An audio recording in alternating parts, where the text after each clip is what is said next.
రాష్ట్రంలో ఉన్నటువంటి పరిస్థితులు, గతంలో చంద్రబాబు నాయుడు ఉన్నటువంటి సిచ్యువేషన్ కావచ్చు, ఇప్పుడు వైఎస్ఆర్సీపీ ఉన్నటువంటి పరిణామాలు, డెవలప్మెంట్స్ కావచ్చు, పెట్టుబడులకు సంబంధించిన విషయం కావచ్చు, మీరు అక్కడనే ఉండి అక్కడ ఉన్నటువంటి పరిస్థితిని చూశారు కాబట్టి ఇప్పుడున్నటువంటి పరిణామాలు, ఎందుకంటే రీసెంట్గా తెలంగాణలో జరిగినటువంటి ఎన్నికలు, ఈ మార్పులు అంటే ఎమ్మెల్యే సిట్టింగ్ ఎమ్మెల్యే కొంత మార్పులు జరగకనే కొంత ఓటమి గురయ్యమని చెప్పేసి కొన్ని చర్చలు కూడా రావడం జరిగింది. ఇదే లాజిక్ అక్కడ ఏపీలో కూడా పాటిస్తున్నటువంటి పరిస్థితి నాకు కనిపిస్తుంది. కాబట్టి ఏ రాష్ట్రానికి ఆ రాష్ట్రానికి చాలా డిఫరెన్స్ ఉంటుంది పాలిటిక్స్ అనేది. ఇది ఆంధ్రప్రదేశ్లో వర్కౌట్ అవుతుందంటారా? ఆశా గారు మీ దగ్గరకు వస్తాను మళ్ళీ. కోటేశ్వర గారు, ఆశా గారు, ఆంధ్ర రాష్ట్రం, ఆశా గారు మీ దగ్గరకు వస్తాను. ఆశా గారు 1 minute ప్లీజ్. కోటేశ్వర గారు, ఏ రాష్ట్రానికి ఆ రాష్ట్రంలో భిన్నమైనటువంటి పరిస్థితులు ఉన్నమాట వాస్తవం, దాన్ని మనం ఏమి తక్కువ చేయక్కర్లేదు. కానీ ఒక సామీప్యతలు అనేటువంటివి కూడా ఉంటాయి.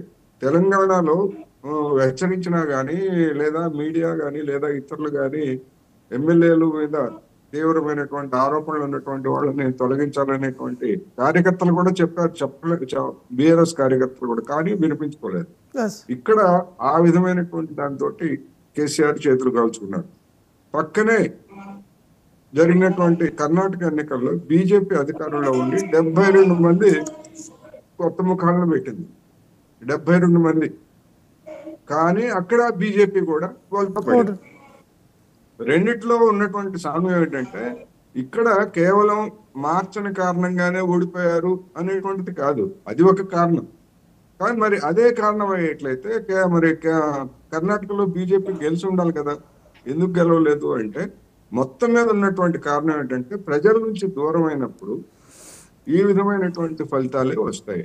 అందుకని ఇవాళ ఈ రెండు రాష్ట్రాల పరిణామాలు చూసినప్పుడు జగన్మోహన్ రెడ్డి గారికి మార్చినా అదే ఫలితం వస్తుంది, మార్చకపోయినా అదే వ్యతిరేకమైనటువంటి ఫలితాలు వస్తాయి అనేటువంటి వాతావరణం ఇవాళ అక్కడ ఉన్నది. అందుకనే దాన్ని గమనించే ఏమో చూద్దాం, పక్కనే తెలంగాణ అనేటువంటిది ఉభయ రాష్ట్రాలు లేదా నిన్న మొన్నటి వరకు కలిసి ఉన్నటువంటి వాతావరణం కనుక ఒకవేళ మారిస్తే ఏమైనా మనకి మార్పు వస్తుందేమోనని చూస్తున్నారు. ఎందుకంటే ట్రాన్స్ఫర్ చేస్తున్నారు, చాలా మందిని బలవంతంగా రుద్దుతున్నారు ఇతర కాన్స్టిట్యున్సీస్ మీద. అది బూమరాంగ్ అవుతుంది. ఎందుకంటే అప్పటికే అక్కడ ఆస్పిరేషన్స్ ఉన్నటువంటి వాళ్ళు మా మీద తీసుకొచ్చి అక్కడ పనికిరానేటువంటి ఎమ్మెల్యేలు మా మీద తీసుకొచ్చి ఇక్కడ రుద్దుతున్నారు అనేటువంటి అసంతృప్తి కనుక వచ్చేట్లయితే అది సాధారణ జనం అసంతృప్తితో పాటు పార్టీ కార్యకర్తల్లో ఉన్నటువంటి అసంతృప్తి కూడా దానికి ఖచ్చితంగా. అంటే రీసెంట్ గా మనం చూసాం 2-3 నియోజకవర్గాల్లో ఇదే సిచ్యువేషన్ నెలకొంది, కనిపిస్తుంది. ఎందుకంటే వీర విధేయులుగా ఉన్నటువంటి వాళ్ళని కూడా ఏ విధంగా అవమానకరంగా బయటికి నెట్టేస్తున్నారో మనం చూసాం. ఆళ్ల రామకృష్ణారెడ్డి గురించి ఎందుకు మనం చెప్పుకోవాలి, ఆయన ఏదో పెద్ద నాయకుడని కాదు. ఎందుకు అంటే అమరావతి కేసులు కానివ్వండి, లేదా చంద్రబాబు నాయుడు, లోకేష్ ఇట్లాంటి అమరావతి కేసులన్నింటిలో కూడా ఆయన జగన్మోహన్ రెడ్డి గారి కంటే ఎక్కువ కేసులు వేసి పాపులారిటీ పొందినటువంటి వ్యక్తి. అంతకు మించి వీర విధేయుడు ఎక్కడ మనకి వైసీపీలో కనపడరు. కానీ అటువంటి వ్యక్తినే కనీసం సంప్రదించకుండా, లేకపోతే ఇంకోటి చేయకుండా పక్కన పెట్టేసి వేరే వాళ్ళకి సీట్ ఇచ్చి నీకు దారి చూపించామని చెప్పేసి మెడబెట్టి బయటకు గెంటేసినట్టుగా చేసిన తర్వాత మిగతా విధేయులుగా ఉన్నటువంటి వాళ్ళు రేపు మనకు కూడా ఇటువంటి పరిస్థితి వస్తే ఏమిటి, మనల్ని ఆదుకునే వాళ్ళు ఎవరు, మనల్ని పట్టించుకునే వారు ఎవరు అనేటువంటి ఒక అభిప్రాయం అక్కడ ఉన్నది. ఇక ఇది జగన్మోహన్ రెడ్డి గారికి మైనస్ అవుతుంది అనేటువంటిది నేను చెప్తాను. ఇక నారాయణమూర్తి గారు అంగన్వాడీల మీద తీవ్రమైనటువంటి ఆరోపణలు చేశారు. వాళ్ళు ఏదో రెచ్చగొడితే లేదా విషం పోస్తే వచ్చారనేటువంటి. నారాయణమూర్తి గారు మీరు చూసుకోండి, వాళ్ళు ఎప్పటి నుంచి ఆ డిమాండ్ చేస్తున్నారు, మీ నాయకుడు చెప్పినటువంటి మాటలు ఏమిటి, తెలంగాణ కంటే నేను ఎక్కువ ఇస్తాను అని చెప్పినటువంటి మాటలు ఏమిటి, దాన్ని ఆ తర్వాత ఒక 1000 రూపాయలు పెంచిన మాట వాస్తవం మన జగన్మోహన్ రెడ్డి గారు. ఆ పెంచిన తర్వాత అప్పటి నుంచి ఇప్పటి వరకు అంటే అదే జగన్మోహన్ రెడ్డి గారు ఉద్యోగులకి పిఆర్సీ వేశారు. మరి పిఆర్సీ అంటే జగన్మోహన్ రెడ్డి గారు ఒక పిఆర్సీని అమలు జరిపి రెండో పిఆర్సీను వేసినప్పుడు వాళ్ళకి జీతాలు పెంచాలి అని చెప్పేసి భావించినప్పుడు మరి అంగన్వాడీలు వాళ్ళు చిరుద్యోగులు 7,000 10,000 రూపాయలు వచ్చేటువంటి లేదా 11,000 రూపాయలు వచ్చేటువంటి వాళ్ళకి పెంచాలనేటువంటి మరి స్పృహ ఎందుకని లేకుండా పోయింది జగన్మోహన్ రెడ్డి గారికి కానీ, లేకపోతే సలహాదారులుగా ఉన్నటువంటి వాళ్ళకి కానీ. అంటే చిరు ఉద్యోగులను కూడా మీరు పట్టించుకోకుండా ఎందుకని ఈ విధమైనటువంటి చేస్తున్నారు? వాళ్ళు విధి లేక సమ్మె తగ్గితే ఎవరో రెచ్చగొడుతున్నారు అంటారు. మరి ఇదే వైసీపీ నాయకులు గుర్తు చేస్తున్నాను, పశ్చిమ గోదావరి జిల్లా తుందూరులో రొయ్యల ఫ్యాక్టరీలకు వ్యతిరేకంగా ఆ రోజు వందలాది మంది అనేక గ్రామాల్లో సమ్మెలో నిరసనలు తెలియజేస్తే ఇదే జగన్మోహన్ రెడ్డి గారు వెళ్ళి అక్కడ వాళ్ళకి మద్దతు ప్రకటించినటువంటి తెలియదా?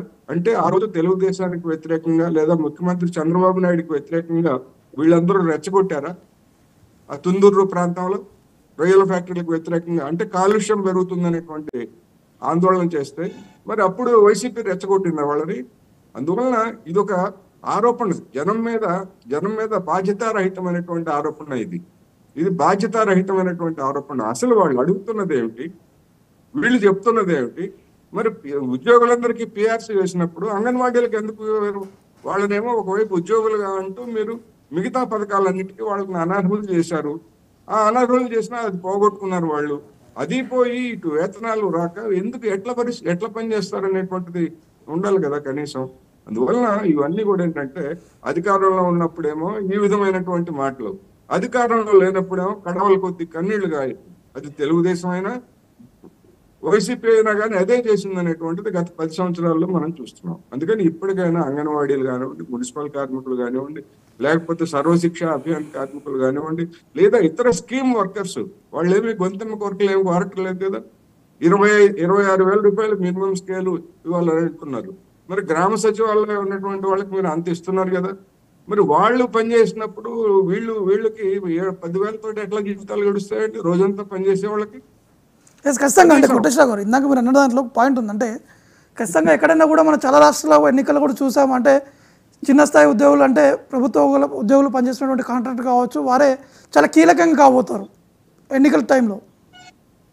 అందుకని ఎన్నికల సమయంలో ఎందుకు చేస్తున్నారు అంటే రెచ్చగొడితే చేయడం లేదు. ప్రభుత్వాలు మిగతా సందర్భాల్లో ఎన్ని రోజులు సమ్మె చేసినా కానీ ప్రభుత్వాలకు చీమ కుట్టినట్టు కూడా ఉండట్లేదు. అందుకని ఎన్నికల సమయం వచ్చింది కనుక జనం దృష్టి ఆలోచిస్తారు కనుక ప్రతిపక్ష పార్టీలు కూడా మద్దతు ఇస్తాయి కనుక ఆ సమయాన్ని ఎంచుకుంటారు. మనం వర్షాలు పడిన తర్వాతనే విత్తనాలు ఎందుకు వేస్తాం? వేసవి కాలంలో వేయం కదా. అదే విధంగా సమ్మెలు చేసేటువంటి వాళ్ళు, ఆందోళన చేసేటువంటి వాళ్ళు కూడా తగిన సమయానికి ఎంచుకుంటారు. వాళ్ళు ఏం తెలివి తక్కువ వాళ్ళు కాదు, మనకంటే ఎక్కువగా తెలుగు వాళ్ళే. అందుకని ఆ విధంగా రెచ్చగొట్టుడు అదే విధంగా అలా అయ్యేట్లయితే మరి ఇదే జగన్మోహన్ రెడ్డి గారు సిపిఎస్ రద్దు పాత పెన్షన్ విధానం అమలు జరుపుతామని చెప్పారు. ఏ ప్రతిపక్షాలు రెచ్చగొడితే వైసీపీ ఆ విధమైనటువంటి వాగ్దానం చేసింది. దానికి తర్వాత ఎందుకు మడం తిప్పింది అంటే మాకు తెలియదు దీని గురించి. అంటే తెలియకుండా మీరు వాగ్దానాలు చేస్తారు, తెలియకుండా మీరు పరిపాలన చేపడతారు, జనానికి మాకు తెలియదు అందుకని మేము దీన్ని ఇవ్వలేము అని చెప్తారు. మరి అంగన్వాడీ ఉద్యోగులకు 5 ఏళ్ల తర్వాత వేతనాలు పెంచాలనేటువంటి విషయం తెలీదా ఉద్యోగులకు పిఆర్సీ వేసినప్పుడు? అందువలన ఏదైనా ఒక తార్కికంగా ఆలోచించాలి, తార్కికంగా మాట్లాడాలి అనేది ఈ సందర్భంగా అని చెప్తున్నా. ఇలాంటి ప్రజా వ్యతిరేకమైనటువంటి విధానాలు భారాలు మోపుతున్న కారణంగానే ఎన్ని సంక్షేమ పథకాలు అమలు జరుపుకున్నప్పటికీ తెలంగాణలో కూడా సంక్షేమ పథకాలు ఏం తక్కువ అమలు తప్పలేదు. కేసీఆర్ ఆయన కూడా గరిష్టంగానే అమలు జరిపారు. కానీ ఎందుకు జనం మార్పు కోరుకున్నారంటే అంతకంటే తీవ్రమైనటువంటి అంశాలు ముందుకు వచ్చినాయి కనుక మార్పు కోరుకున్నారు.